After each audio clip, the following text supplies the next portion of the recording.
وبماوي شش مانج أم كتابة من طواوكر بلا كانم الأسباب المفيدة في اكتساب الأخلاق الحميدة. طبعا إما كخيون مان راست خيون ما نوا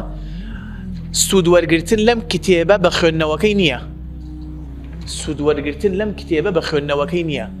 تا چنك بكردار أي سلمينيت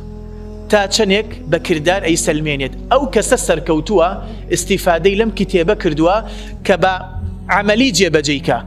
بكردار جيبجيكا نقدا بنشي بز لبريكا ببيوي بيكا بكردار يا أيها الذين آمنوا لما تقولوا ما لا تفعلون. فبويا بلا كانم أو كسي كوا لما دسر كوتوا وناجحة أويا كوا روجانا جيبجيدكا أم درسي كوا بمواوي شش مان خيون مان أو كسر كوتوا ناجحة للاي من وسرتا ناجح سركوتوا للاي پروردگار من جل جلاله إن شاء الله أويا كوا بكردار بيسلمينيت كسودي لم كتابة ورقرتوا.